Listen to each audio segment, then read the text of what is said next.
the new Mercurial and the previous model. In this video, I'll be talking through the similarities and differences of each of these boots and deciding whether or not if this one is really an upgrade on this one. So starting off with the design, one of the biggest differences that we're going to see in this Mercurial compared to the old one is the change in the upper materials. So this new gen Mercurial uses grip knit in the forefoot and atom knit in the heel area, whereas the upper of the previous generation has Vapor Posit Plus throughout. Another big difference we're going to see is in the outsole design. The previous model used tri-star studs. You can't really see on my one because mine are converted, whereas this new Mercurial uses what Nike are calling evolved chevron shaped studs. Now this new Mercurial, in terms of the design of the outsole, you can clearly see it's a bit more aggressive than the previous one. The other one, it was, I wouldn't say it's too aggressive, but you can clearly see it was about more multi-directional traction, while this one, I say it's more of like forward propulsion. But apart from that, the air zoom unit still carries on from the previous model. The new Mercurial also features this kind of raised wave pattern on the outsole, which I guess, well, not I guess, but what Nike have said is to help with acceleration and getting more at the air zoom unit. I'm not sure how that does that. I guess maybe when you're like sprinting on your forefoot, there's more of a contact area, which I know maybe adds a extra bit of compression to the air zoom unit, so there's a bit more kind of snappy responsiveness in that sense. Maybe that's just my assumption, so I'm not too sure on that one. And then another difference between the two boots is the thickness of the uppers. So this new Mercurial, the upper is slightly thinner compared to this one. So let's move on to the comfort and fit.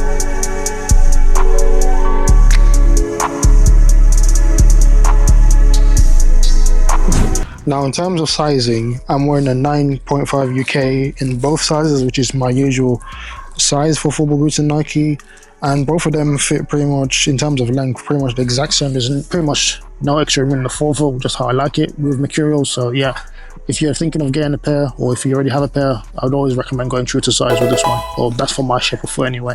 Now in terms of width, however, I'd say that the new Mercurial has a bit more stretch to it compared to the previous one. There's not a huge difference, but there's somewhat of a bit more give with this new Mercurial compared to the previous one. I'll also say there's actually a tiny bit of difference in terms of how they fit in the forefoot. I feel that the overall kind of fit in the forefoot on this new Mercurial feels a tiny bit more snug compared to the previous one. Like I said, both boots are very comfortable. Both boots in the heel area especially, they're very cushioned, and they don't even have a heel cup, but they're well padded, so no issues with blisters there or breaking. And in terms of width, I'd say they're again pretty similar in my opinion. If you have wide feet, I think these boots would be okay for you. I wouldn't say they're like a wide fitting football boot, but like they're kind of to wider feet compared to like previous generations of the Mercurial. Another thing is lockdown. I'd say again, pretty similar really. Maybe because of the dynamic fit collar I'm wearing on the new Mercurial compared to the Vapor, but I feel like the lockdown is slightly, just a teensy bit more secure in the new Mercurial on my foot compared to the previous generation at least. But again, that could be down to the dynamic fit collar. There's not like a game-changing difference, but like there's something a bit noticeable. In terms of just overall comfort, I feel that maybe this new Mercurial just edges it a bit. I guess because this new atom knit is very like cushioned and comfortable compared to maybe the more stiffer Vapor Posit Plus in the heel area. So yeah, in terms of comfort, this is just about edges it. Now onto the outsoles. So as you can clearly see, one is FG and one was FG until, well actually I bought these converted. So I'll try and just talk about them relative to how well they performed on each of the playing surfaces. And like I said earlier, both of them still carry on that air zoom unit. So that's pretty much the only similarity in terms of like the outsole. In terms of everything else, they're still quite similar. In terms of like overall performance though, both very responsive, very kind of, I wouldn't say springy, I'd say more kind of bouncy is probably the better term rather than springy. Springy sounds a bit more harsh, but yeah, in terms of performance of the outsoles, they perform very well on each surface. You're going to get that on your toes feeling that you want from a Mercurial or any speed boot really. I'd say that maybe because I've played on FG, so it's a bit more of a bias or placebo, but you can feel that these are definitely more aggressive relative to these. Again, it's not like a game-changing thing, but because of the direction of the studs and the shape of the studs, there's a slight difference in feeling when you're wearing them. Overall, in terms of just performance of the outsole, I'd say that almost pretty much identical. Now, the biggest difference you're going to see between these two boots is the touch on the ball and how it feels. Vapor Posit Plus offered a barefoot responsive touch on the ball, which was quite minimalistic really, whereas this new upper with the grip knit, the touch on the ball is noticeably a bit more sticky.